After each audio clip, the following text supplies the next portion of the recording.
നമസ്തേ. നമ്മളിന്ന് ആഴ്ചഫലങ്ങളാണ് പറയുന്നത്. ആഴ്ചഫലം ജനുവരി 7 മുതൽ ജനുവരി 13 വരെയുള്ള ഒരാഴ്ചത്തെ ഫലം. ആദ്യം മേടക്കൂറുകാരുടെ കാര്യമാണ്. അശ്വതി, ഭരണി, കാർത്തിക നക്ഷത്രത്തിൻ്റെ ആദ്യ കാൽഭാഗമാണ് മേടക്കൂറ്. അവർക്ക് രണ്ടാം ഭാവത്തിൽ ഇപ്പോൾ വ്യാഴം സഞ്ചരിച്ചു കൊണ്ടിരിക്കുകയാണ്. കഴിഞ്ഞ ഒരു വർഷമായിട്ട് അത് മെയ് മാസത്തിലാണ് മാറുള്ളൂ. അപ്പോൾ രണ്ടാം ഭാവത്തിൽ വ്യാഴം സഞ്ചരിക്കുമ്പോൾ ധനപുഷ്ടിയും സംസാര രീതിയിലൊരു സൗമ്യതയും ഒക്കെ വരാവുന്ന സമയമാണ്. 11ാം ഭാവത്തിൽ ശനിയുമാണ്, അതും അനുകൂലമായ സഞ്ചാരമാണ്. അപ്പോൾ ധനപരമായിട്ടാണെങ്കിൽ 2-ലെ വ്യാഴവും 11-ലെ ശനിയും ഒക്കെ മേടക്കൂറുകാർക്ക് ഗുണം ചെയ്യുന്ന സമയമാണ്. ഉന്നത സ്ഥാന പ്രാപ്തിയൊക്കെ ലഭിക്കാവുന്ന സമയമാണ്. കലാസാഹിത്യാധികാരന്മാർക്കൊക്കെ 11ാം ഭാവത്തിൽ ശുക്രനും കൂടി സഞ്ചരിക്കുന്ന സമയമായതിനാൽ ഗുണം ചെയ്യുന്ന സമയമാണ്. എങ്കിലും ചില തടസ്സങ്ങൾ കലാസാഹിത്യാധികാരന്മാരുടെ ഇടയിലുണ്ടാവും. ശനി ശുക്ര യോഗമാണ് 11-ൽ. പിന്നെ പങ്കാളിക്ക് വേണ്ടിയിട്ട് ധനം ചിലവാക്കേണ്ടി വരുന്ന സമയമാണ്. സന്താനത്തെ ചൊല്ലി എന്തെങ്കിലും തരത്തിലുള്ള ശോകം അനുഭവിക്കാൻ യോഗമുള്ള സമയമാണ്. 4ാം ഭാവത്തിൽ ചൊവ്വ സഞ്ചരിക്കുകയാണ്. വീടുമായി ബന്ധപ്പെട്ട് ഗുണം, വീട് നിർമ്മിക്കുന്നതിനോ പുതിയ വീട് വാങ്ങുന്നതിനോ അല്ലെങ്കിൽ വീടിൻ്റെ അറ്റകുറ്റപ്പണി വാങ്ങുന്നതിനോ ചെയ്യുന്നതിനോ വീട്ടിലേക്ക് ആവശ്യമുള്ള കാര്യങ്ങളൊക്കെ വാങ്ങുന്നതിനൊക്കെ ഉള്ള അങ്ങനെയുള്ള വീടുമായി ബന്ധപ്പെട്ടുള്ള കാര്യങ്ങളിലൊക്കെ ഗുണമുള്ള സമയമാണ്. എങ്കിലും മാതാപിതാക്കൾക്ക് അത്ര നല്ലതല്ല, ക്ലേശ അനുഭവങ്ങൾ ഉണ്ടാവും. ബുധൻ 9ാം ഭാവത്തിൽ സഞ്ചരിക്കുന്നു. ശ്രദ്ധിക്കേണ്ടത് ഗുരുസ്ഥാനീയന്മാർക്കൊക്കെ ശത്രുക്കളാകുന്ന സമയമാണ്. അപ്പോൾ വാക്ക് പ്രവൃത്തിയൊക്കെ ഗുരുസ്ഥാനീയന്മാരോടും പിതൃസ്ഥാനീയന്മാരോടും ഒക്കെ വളരെയധികം ശ്രദ്ധിച്ച് സംസാരിക്കുക. സ്ത്രീകൾ നിമിത്തം ഗുണമുള്ള സമയമാണ്. 9ാം ഭാവത്തിലെ ആദിത്യൻ സഞ്ചരിക്കുന്നു. അപ്പോൾ ആരോഗ്യ പ്രശ്നങ്ങൾ, പിതാവ് ശത്രുവാകുന്ന സമയം, പിതാവിന് എന്തെങ്കിലും തരത്തിലുള്ള ക്ലേശാനുഭവങ്ങൾ ഇതൊക്കെ വരാവുന്ന സമയമാണ്. അതുപോലെ തന്നെ 9ാം ഭാവത്തിലെ ആദിത്യൻ മാനസിക ശാരീരിക ക്ലേശങ്ങൾ ഉണ്ടാക്കുകയും ചെയ്യും. ഇതാണ് ജനുവരി 7 മുതൽ 13 വരെയുള്ള മേടക്കൂറുകാരുടെ ഒരാഴ്ചത്തെ ഫലം. പൊതുവേ ധനപരമായിട്ടൊക്കെ ഗുണമാണെങ്കിലും ഇങ്ങനെയുള്ള കാര്യങ്ങളൊക്കെ ശ്രദ്ധിച്ച് വാക്കും പ്രവൃത്തിയൊക്കെ വളരെയധികം ശ്രദ്ധിച്ച് മുന്നോട്ട് പോവുക. അടുത്ത ഇടവക്കൂറുകാരുടെ കാര്യമാണ്. കാർത്തികയുടെ അവസാന മുക്കാൽ ഭാഗം, രോഹിണി മകീരത്തിൻ്റെ ആദ്യ പകുതിയാണ് ഇടവക്കൂറ്. സഞ്ചാരയോഗവും അന്യദേശ ഗമനവും ഒക്കെ ഉള്ള സമയമാണ്. കുറച്ച് സ്വാർത്ഥത, അഷ്ടമത്തിലെ ബുധൻ കുറച്ച് സ്വാർത്ഥത നൽകും. അതുമൂലം ബന്ധുക്കളൊക്കെ ആയിട്ട് ശത്രുത വരാവുന്ന സമയമാണ്.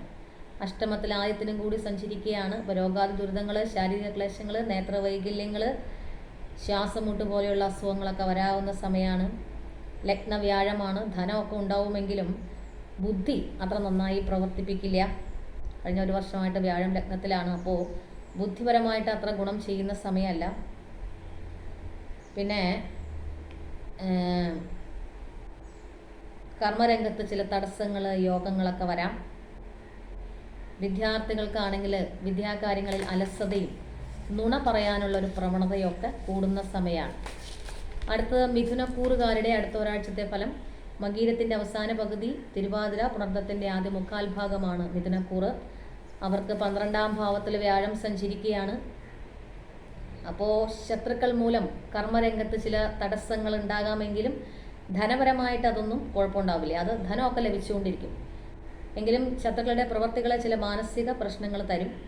പിശുക്ക് വർദ്ധിക്കുന്ന സമയം, സന്താനങ്ങളെ ചൊല്ലി എന്തെങ്കിലും തരത്തിലുള്ള വിഷമതകൾ അനുഭവിക്കുന്ന സമയം, യാത്രകൾ ചെയ്യേണ്ടി വരുന്ന സമയം, കുറച്ച് സാമർഥ്യമൊക്കെ കൂടും. പങ്കാളിക്ക് രോഗാതി ദുരിതങ്ങൾ വരാം. മക്കളെ കൊണ്ടുള്ള മനക്ലേശം അനുഭവിക്കാനുള്ള യോഗം. കാരണം ശനി 9ാം ഭാവത്തിൽ സഞ്ചരിച്ചു കൊണ്ടിരിക്കുകയാണ്. കഴിഞ്ഞ അത് മാർച്ച് 29-നാണ് മാറുള്ളത്. കഴിഞ്ഞ 2.5 വർഷമായിട്ട് മക്കളെ കൊണ്ടൊക്കെയുള്ള എന്തെങ്കിലും തരത്തിലുള്ള മനക്ലേശങ്ങൾ അനുഭവിക്കാനുള്ള യോഗം മിഥുനക്കൂറുകാർക്കുണ്ട്. പിന്നെ സന്താനങ്ങളുടെ സഹായം കുറവ് അനുഭവിക്കേണ്ടി വരുന്ന സമയം. പിന്നെ ശ്രദ്ധിക്കേണ്ടത് പരബന്ധങ്ങളിൽ താല്പര്യം തോന്നാവുന്ന സമയമാണ്. അത് ഭാഗ്യക്കേട് ഉണ്ടാക്കി വയ്ക്കും. അതൊക്കെ ശ്രദ്ധിക്കുക. ശുക്രനും ശനിയും 9ാം ഭാവത്തിൽ അത്ര നല്ല യോഗമല്ല. സ്വാർത്ഥത, ബന്ധുക്കളോട് ദേഷ്യം, ഇതൊക്കെ തരും. എങ്കിലും 9ലെ ശുക്രൻ വസ്ത്ര ആഭരണാദി ലാഭങ്ങളും തരുന്നതാണ്. 2ാം ഭാവത്തിൽ ചൊവ്വ സഞ്ചരിച്ചു കൊണ്ടിരിക്കുകയാണ്. ഓർക്കുക, അപ്രതീക്ഷിതമായ ചിലവുകൾ മിഥുനക്കൂറുകാർക്ക് വരും. അടുത്ത കർക്കിടക്കൂറുകാരുടെ അടുത്ത ഒരാഴ്ചത്തെ ഫലം. പുണർദത്തിൻ്റെ അവസാന കാൽഭാഗം, പൂയം, ആയില്യം നക്ഷത്രക്കാരാണ് കർക്കിടക്കൂറ്. അവർക്ക് 11-ാം ഭാവത്തിൽ വ്യാഴം സഞ്ചരിച്ചുകൊണ്ടിരിക്കുകയാണ്. ധനപരമായിട്ട് ഗുണമാണ്. മറ്റുള്ളവരുടെ ഇടയിലെ ബഹുമാനം, ആദരവൊക്കെ കിട്ടുന്ന സമയമാണ് കഴിഞ്ഞ ഒരു വർഷമായിട്ട്. എങ്കിലും അഷ്ടമത്തിൽ ശനിയും ലഗ്നത്തിൽ ചൊവ്വയുമാണ്. അഷ്ടമത്തിലെ ശനി രോഗാതി ദുരിതങ്ങളൊക്കെ വരുത്താമെങ്കിലും ആയുസ്സിന് അത്ര കുഴപ്പമുണ്ടാവില്ല.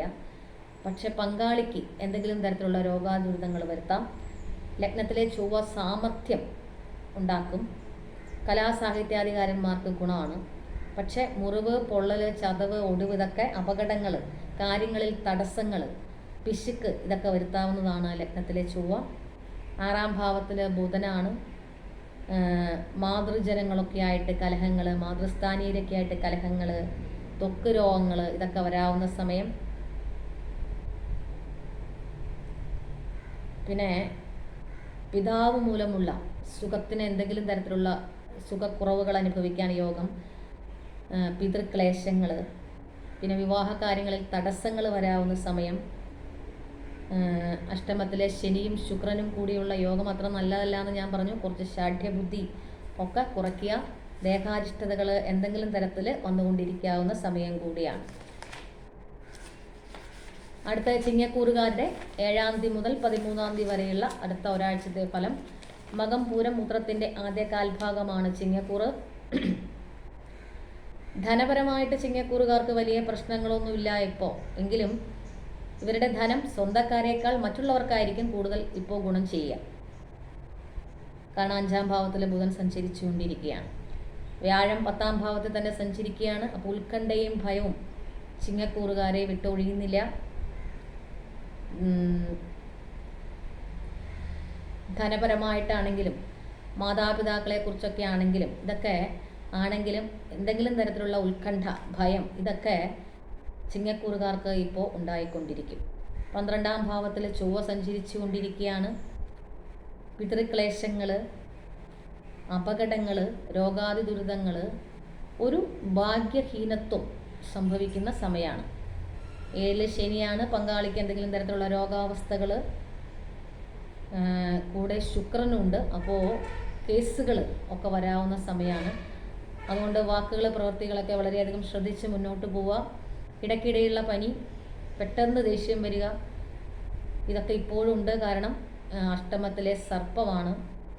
അപ്പോൾ 2-ാം ഭാവത്തിൽ മറ്റേ കേതുവാണ്. അപ്പോൾ അപ്രതീക്ഷിതമായിട്ട് ചിലവുകളൊക്കെ 2-ാം ഭാവത്തിലെ കേതു വരുത്തും. എങ്കിലും ധനപരമായിട്ട് വലിയ പ്രശ്നങ്ങളൊന്നും ചിങ്ങക്കൂറുകാർക്ക് ഇല്ല. അടുത്ത കന്യക്കൂറുകാരുടെ കാര്യമാണ്. ഉത്രത്തിൻ്റെ അവസാന 1/4 ഭാഗം, അത്തം, ചിത്തിരയുടെ ആദ്യ പകുതിയാണ് കന്യക്കൂറ്. വ്യാഴം ഭാഗ്യഭാവത്തിൽ സഞ്ചരിക്കുകയാണ്. അതാണ് കന്യക്കൂറുകാരുടെ ഇപ്പോഴത്തെ ഗുണം. ധനപരമായിട്ട് ഗുണമാണ്. ആത്മീയ കാര്യങ്ങളിൽ താല്പര്യം തോന്നാവുന്ന സമയമാണ്. പങ്കാളിക്ക് വേണ്ടി ധനം ചിലവഴിക്കുന്ന സമയമാണ്. 11-ലെ ചൊവ്വയും സ്വപ്രയത്നം കൊണ്ട് ധനമുണ്ടാക്കുന്ന സമയമാണ്. എങ്കിലും പരദൂഷണം പറയുന്ന കാര്യത്തിൽ 11-ലെ ചൊവ്വ നല്ല മിടുക്ക് നൽകും. അത് ശ്രദ്ധിക്കുക. അത് ഭാഗ്യക്കേട് വരുത്തിവെക്കും. 4-ാം ഭാവത്തിൽ ബുധനും സഞ്ചരിക്കുമ്പോൾ പരബന്ധങ്ങളിൽ താല്പര്യം തോന്നാവുന്ന സമയം. അതും ശ്രദ്ധിക്കുക. ധനപരമായ ചിലവുകൾ ആ വഴിക്ക് ഉണ്ടാകും. അതൊക്കെ ശ്രദ്ധിച്ച് മുന്നോട്ട് പോവാം. ശനി 6-ാം ഭാവത്തിൽ സഞ്ചരിക്കുന്നു. സന്താന ഗുണമുണ്ടെങ്കിലും സന്താനങ്ങൾ ശത്രുക്കളും ആകാം എന്ന് അറിയുക. സ്വന്തക്കാർക്ക് ഇഷ്ടം കുറവായിരിക്കും ഇപ്പോൾ. ശുക്രൻ 6-ലാണ്. ശത്രുക്കൾ മൂലം ദാമ്പത്യ ജീവിതത്തിൽ ചില പ്രശ്നങ്ങൾ ഉണ്ടാകാം. ലഗ്നത്തിലെ കേതുവും 7-ലെ സർപ്പവും ഇപ്പോഴും കന്യക്കൂറുകാർക്കുണ്ട്. അതുകൊണ്ട് തന്നെ ശത്രുക്കളിൽ നിന്ന് ഭയം ഇതൊക്കെ കന്യക്കൂറുകാർക്ക് ഉണ്ടായിക്കൊണ്ടിരിക്കും. അടുത്ത തുലാക്കൂറുകാരുടെ അടുത്ത ഒരാഴ്ചത്തെ ഫലം. ചിത്തിരയുടെ അവസാന പകുതി, ചോതി, വിശാഖത്തിൻ്റെ ആദ്യ 1/4 ഭാഗമാണ് കന്യക്കൂറ്. തുലാക്കൂറ് അവരുടെ അടുത്ത ഒരാഴ്ചത്തെ ഫലമാണ്. ധനപരമായിട്ടൊക്കെ ഗുണമാണ് തുലാക്കൂറുകാർക്ക്. ബഹുമാനവും അംഗീകാരവും ആത്മീയ കാര്യങ്ങളിൽ താല്പര്യവും ഒക്കെ തോന്നാവുന്ന സമയം. യാത്രകൾ, തീർത്ഥാടന യാത്രകൾ ഇതൊക്കെ ഉണ്ടാകുന്ന സമയമാണ്. എങ്കിലും ചില സ്വാർത്ഥതകൾ മനസ്സിൽ വന്നുകൂടാവുന്ന സമയം. അത് ബന്ധുക്കളെ വിരോധികളാക്കാവുന്ന സമയം കൂടിയായതിനാൽ ശ്രദ്ധിച്ച് മുന്നോട്ട് പോവുക. സന്താനങ്ങൾക്ക് എന്തെങ്കിലും തരത്തിലുള്ള അരിഷ്ടതകൾ വരാം. അതുമായി ബന്ധപ്പെട്ട് ധനച്ചിലവ് വരാം. ചൊവ്വ 10ാം ഭാവത്തിൽ സഞ്ചരിക്കുന്നു. വിദ്യ, ധനം ഇതൊക്കെ ഗുണമാണ്. സ്ത്രീകൾ മുഖേന ഗുണമാണ്. എങ്കിലും ഇവരുമാണെങ്കിലും പരബന്ധങ്ങളിൽ ചെന്ന് ചാടാതെ സൂക്ഷിക്കുക. അതിനൊക്കെ അനുകൂലമായ സമയമാണ്. ഇപ്പോഴും വ്യാഴം 8ാം ഭാവത്തിൽ തന്നെ സഞ്ചരിച്ചു കൊണ്ടിരിക്കുന്നു. അത് മെയ് മാസത്തിലാണ് മാറുള്ളൂ. അത് ശ്രദ്ധിക്കുക. രോഗാതി ദുരിതങ്ങൾ, കേസുകൾ, പണ്ഡിതന്മാർക്ക് ശത്രുക്കളാവുക, അങ്ങനെയൊക്കെയുള്ള സാധ്യതയുള്ള സമയമായതിനാൽ ശ്രദ്ധിക്കുക. അഷ്ടമത്തിലെ വ്യാഴം എന്ന് പറയുന്നത് പെട്ടെന്നുള്ള ധനനഷ്ടവും വരുത്താവുന്നതാണ്. അത് വളരെയധികം ശ്രദ്ധിച്ച് മുന്നോട്ട് പോവുക. ഇനി അടുത്ത് വൃശ്ചികക്കൂറുകാരുടെ കാര്യമാണ്. വിശാഖത്തിൻ്റെ അവസാന കാൽഭാഗം, അനിഴം തൃക്കേട്ടയാണ് വൃശ്ചികക്കൂറ്. അവർക്ക് 7ാം ഭാവത്തിൽ നിവർത്തി സ്ഥാനത്ത് വ്യാഴം സഞ്ചരിക്കുകയാണ്. കഴിഞ്ഞ ഒരു വർഷമായിട്ട് അത് മെയിലാണ് മാറുള്ളൂ. അപ്പോൾ മാന്യത, ശ്രേഷ്ഠത, ധനഗുണം ഇതൊക്കെ ഉണ്ടാകുന്ന സമയമാണ്. 7ലെ വ്യാഴം, നിവർത്തി സ്ഥാനത്തെ വ്യാഴം മാന്യത നൽകും, ശ്രേഷ്ഠത നൽകും, ധനപരമായിട്ട് ഗുണം ചെയ്യും. പക്ഷേ 2ാം ഭാവത്തിൽ ഇപ്പോൾ ബുധൻ സഞ്ചരിക്കുന്നത് കൊണ്ട് കടം കൊടുത്താൽ തിരികെ കിട്ടാൻ പ്രയാസമായിരിക്കും. 4ാം ഭാവത്തിൽ ശനി സഞ്ചരിക്കുകയാണ്. വീടുമായി ബന്ധപ്പെട്ട് യോഗമുള്ള സമയമാണ്. വീടിൻ്റെ അറ്റകുറ്റപ്പണി നടത്തുക, വീട്ടിലേക്ക് ആവശ്യമുള്ള സാധന സാമഗ്രികൾ വാങ്ങിക്കുക, വീട് മാറുക, വാഹനവുമായി ബന്ധപ്പെട്ട് ഗുണം, വാഹനം വാങ്ങുക. എങ്കിലും വാഹന അപകടങ്ങളും 4ാം ഭാവത്തിൽ ശനി വരുത്തും. അത് ശ്രദ്ധിക്കുക. പിന്നെ 4ാം ഭാവത്തിൽ ശനി എന്ന് പറയുമ്പോൾ കാര്യങ്ങളിൽ കാലതാമസങ്ങൾ വരുത്തും. പിന്നെ മാതാവുമായി ബന്ധപ്പെട്ട് അത്ര ഗുണമല്ല 4ാം ഭാവത്തിലെ ശനി.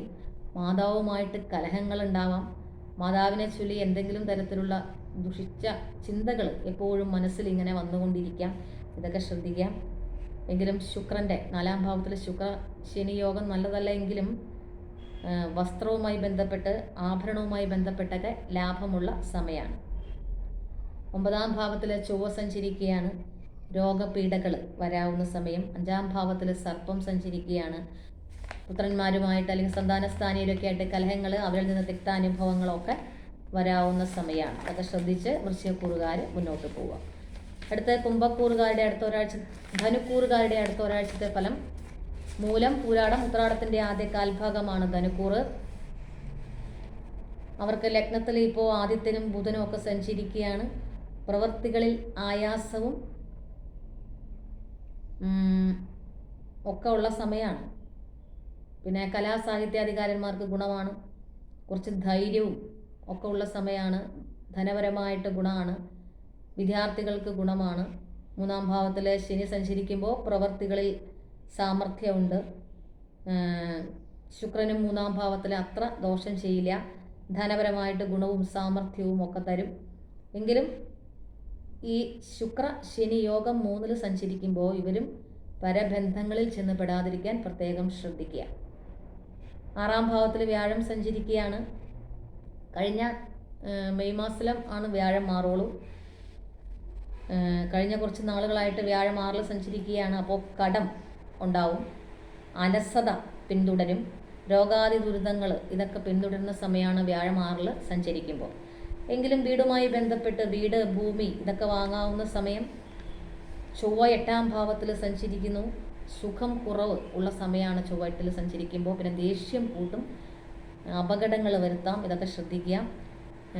ശ്വാസം മുട്ട് പോലെയുള്ള രോഗങ്ങൾ വരാം. ഒരു പ്രത്യേകം ശ്രദ്ധിക്കേണ്ടത് 10ാം ഭാവത്തിൽ കേതുവും 4ൽ സർപ്പവും ഇപ്പോഴും സഞ്ചരിച്ചു കൊണ്ടിരിക്കുകയാണ്. അപ്പോൾ തൊഴിൽ രംഗത്ത്, കുടുംബത്തിൽ ഇതൊക്കെ വളരെ ശ്രദ്ധിച്ച് വേണം വാക്കും പ്രവൃത്തിയൊക്കെ മുന്നോട്ട് കൊണ്ടുപോകാൻ. നമ്മൾ എന്ത് ചെയ്താലും ചിലപ്പോൾ ചില വിമർശനങ്ങൾ, പരിഹാസങ്ങളൊക്കെ 10ാം ഭാവത്തിലെ കേതുവും 4ലെ സർപ്പവും കുടുംബത്തിൽ നിന്നായാലും തൊഴിൽ രംഗത്തു നിന്നായാലും തന്നുകൊണ്ടിരിക്കും. അതൊക്കെ ശ്രദ്ധിച്ച് വേണം മുന്നോട്ട് പോകാൻ. ഇപ്പോൾ 6ലെ വ്യാഴം ആയതുകൊണ്ട് ദൈവാധീനം കുറവുള്ള സമയം കൂടിയാണ്. അപ്പോൾ അങ്ങനെയുള്ള കാര്യങ്ങളൊക്കെ വരാവുന്ന സമയമാണ്. അത് ശ്രദ്ധിച്ച് മുന്നോട്ട് പോവുക.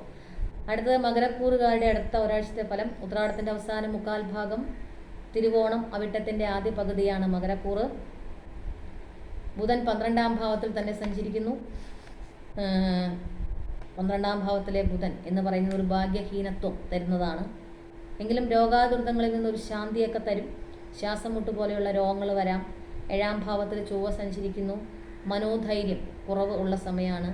2ാം ഭാവത്തിൽ ശനി സഞ്ചരിക്കുന്നു. ലഗ്നാധിപനും 2ാം ഭാവാധിപനുമായ ശനി 2ാം ഭാവത്തിൽ സഞ്ചരിക്കുമ്പോൾ ധനപുഷ്ടി, ഭൂമി, വീട് ഇതിനൊക്കെ യോഗമുള്ള സമയമാണ്.